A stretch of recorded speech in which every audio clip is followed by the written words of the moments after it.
ओम नमो भगवते वासुदेवाय नमः। आपके अपने YouTube चैनल जय मां कंजक में आपका बहुत बहुत स्वागत है।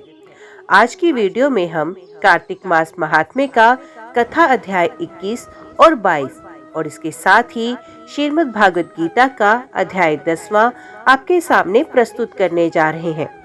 उम्मीद करती हूँ कथा का पूरा फल लेने के लिए आप कथा को शुरू से लेकर अंत तक जरूर श्रवण करेंगे। ओम नमो भगवते वासुदेवाय नमः। राजा पृथु ने पूछा, हे नारद जी, कृपा करके अन्नकूट तथा गोवर्धन का महात्म्य कहिए। तब नारद जी कहने लगे कि कार्तिक सुदी एकम को गोवर्धन पूजा तथा अन्नकूट होता है। इस दिन पृथ्वी पर गोबर को गोवर्धन बनाकर उसका पूजन करें, फिर अन्नकूट बनावें। पहले ब्राह्मणों को भोजन करावे, फिर स्वयं भोजन करे, गो तथा वृषभ का पूजन करे। दिन के तीसरे भाग में मार्गपालिका बांधे। इसी दिन जवाई का पूजन भी होता है। पृथु पूछने लगे कि हे नारद जी, सर्वप्रथम ये पूजन किसने किया, ये कहिए। तब नारद जी बोले कि समुद्र मंथन के समय जब लक्ष्मी जी समुद्र से उत्पन्न हुई, तब वे विष्णु से ब्याही गई। इससे आनंदित होकर समुद्र ने भगवान की स्तुति की। तब विष्णु ने कहा कि वरदान मांगो।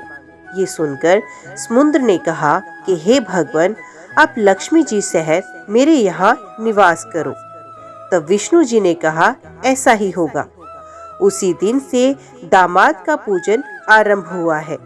जो कोई कार्तिक सुदी एकम को दामाद का पूजन करता है, वे सब पापों से छूट जाता है।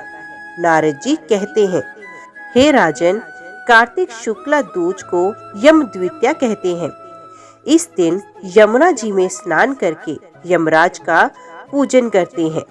इस द्वितीया को भैया दूज भी कहते हैं। इस दिन भाई अपने घर भोजन ना करे, अपनी बहन ना हो तो गुरु की कन्या भी बहन के समान होती है, अतएव उसे ही बहन माने। उस दिन बहन अपने भाई को तिलक करके भोजन कराए। भाई भी अपनी श्रद्धा तथा सामर्थ्य अनुसार दक्षिणा दे। इतनी कथा सुनकर राजा पृथु ने नारद जी से पूछा कि हे नारद जी, सब क्षेत्रों में उत्तम क्षेत्र कौन सा है? नारद जी कहने लगे, राजन, सब क्षेत्रों में उत्तम गंगा तथा यमुना का संगम है, जिसमें स्नान आदि करने की ब्रह्मा आदि देवता भी इच्छा करते हैं। गंगा के स्मरण मात्र से मनुष्य के अनेक पाप नष्ट हो जाते हैं। गंगा जी में स्नान करके मनुष्य के पाप नाश होकर कई कुल परम पद को प्राप्त हो जाते हैं। गंगा स्नान की अभिलाषा करने से मनुष्य अनेक जन्म के पापों से मुक्त हो जाता है। ये समस्त संसार माया रूपी बंधन में बंधा हुआ है, मगर गंगा इस माया रूपों बंधनों को काटने वाली है। गोदावरी, कृष्ण, रेवा, अमरावती, ताम्रपर्णी, सरयू आदि सब तीर्थ गंगा में स्थित हैं। काशी क्षेत्र भी सब क्षेत्रों में उत्तम है, जहाँ देवता वास करते हैं। वे मनुष्य ने हैं जो अपने कानों से काशी क्षेत्र की कथा सुनते हैं। जो काशी जी का सेवन करते हैं, जीवन मुक्त हो जाते हैं। यदि प्रातः काल के समय कोई काशी क्षेत्र का स्मरण करता है, तो वे भी मोक्ष को प्राप्त हो जाता है। ओम नमो भगवते वासुदेवाय नमः। तो यहाँ पर कार्तिक मास महात्म्य का कथा अध्याय 21 और 22 समाप्त होता है। अभी हम श्रवण करते हैं विभूति योग, श्रीमद् भागवत गीता का अध्याय 10वां। 7 से लेकर 9वें अध्याय तक विज्ञान सहित ज्ञान का जो वर्णन किया है, वे बहुत गंभीर होने से फिर से उस विषय को स्पष्ट रूप से समझाने के लिए इस अध्याय का अब आरंभ करते हैं। यहाँ पर पहले श्लोक में भगवान पूर्वोक्त विषय का फिर से वर्णन करने की प्रतिज्ञा करते हैं। श्री भगवान बोले, हे महाबाहो, फिर भी मेरे परम रहस्य और प्रभाव युक्त वचन को सुन, जिसे मैं तुझ अतिशय प्रेम रखने वाले के लिए हित की इच्छा से कहूंगा। मेरी उत्पत्ति को अर्थात लीला से प्रकट होने को ना देवता लोग जानते हैं और ना ही महर्षि जन ही जानते हैं, क्योंकि मैं सब प्रकार से देवताओं का और महर्षियों का भी आदिकरण हूँ। जो मुझको अजन्मा अर्थात वास्तव में जन्म रहित अनादि और लोगों को महान ईश्वर तत्व से जानता है, वे मनुष्यों में ज्ञानवान पुरुष संपूर्ण पापों से मुक्त हो जाता है। निश्चय करने की शक्ति, यथार्थ ज्ञान, अस्मूर्ता, क्षमा, सत्य, इंद्रियों का वश में करना, मन का निग्रह तथा सुख दुख, उत्पत्ति प्रलय और भय अभय तथा अहिंसा, समता, संतोष, तप, दान, कीर्ति और अपकीर्ति, ऐसे पे ये प्राणियों के नाना प्रकार के भाव मुझसे ही होते हैं। 7 महर्षि जन, 4 उनसे भी पूर्व में होने वाले सनकादि तथा स्वयंभू आदि 14 मनु, ये मुझ में भाव वाले सब के सब मेरे संकल्प से उत्पन्न हुए हैं, जिनकी संसार में ये संपूर्ण प्रजा है। जो पुरुष मेरी इस परमेश्वर रूप विभूति को और योग शक्ति को तत्व से जानता है, वे निश्चल भक्ति योग से युक्त हो जाता है। इसमें कुछ भी संशय नहीं है। मैं वासुदेव ही संपूर्ण जगत की उत्पत्ति का कारण हूँ और मुझसे ही सब जगत चेष्टा करता है। इस प्रकार समझकर श्रद्धा और भक्ति से युक्त बुद्धिमान भक्तजन मुझ परमेश्वर को ही निरंतर भजते हैं।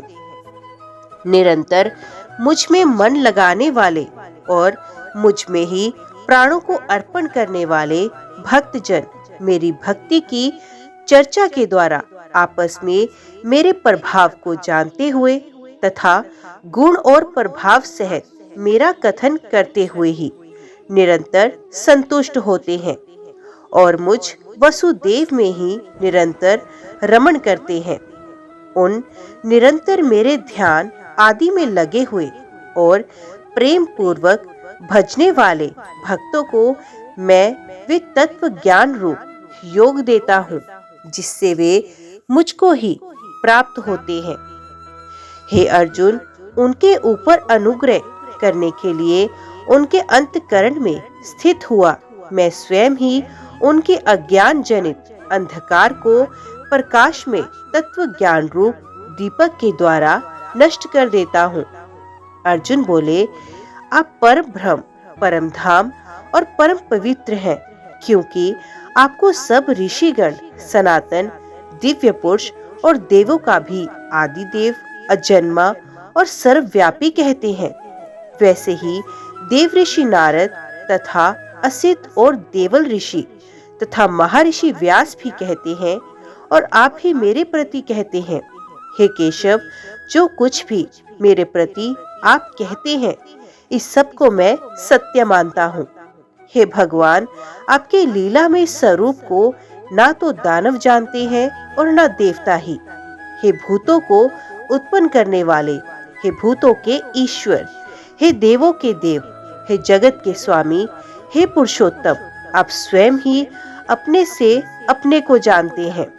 इसलिए आप ही उन अपनी दिव्य विभूतियों को संपूर्णता से कहने में समर्थ हैं, जिन विभूतियों के द्वारा आप इन सब लोगों को व्याप्त करके स्थित हैं।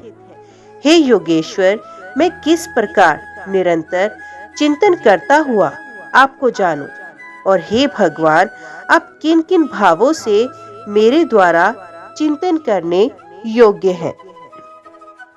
हे जनार्दन, अपनी योग शक्ति को और विभूति को फिर भी विस्तार पूर्वक कहिए, क्योंकि आपके अमृतमय वचनों को सुनते हुए मेरी तृप्ति नहीं होती, अर्थात सुनने की उत्कंठा बनी ही रहती है। श्री भगवान बोले, हे कुरुश्रेष्ठ, अब मैं जो मेरी विभूतियां हैं उनको तेरे लिए प्रधानता से कहूंगा, क्योंकि मेरे विस्तार का अंत नहीं है।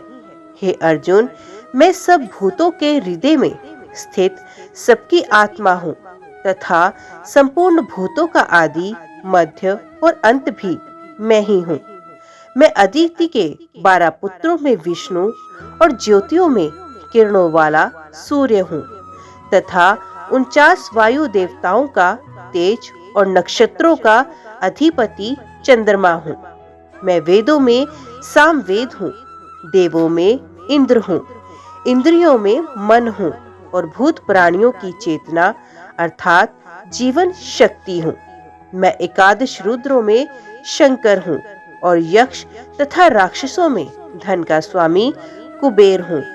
मैं 8 वसुओं में अग्नि हूँ और शिखर वाले पर्वतों में सुमेरु पर्वत हूँ।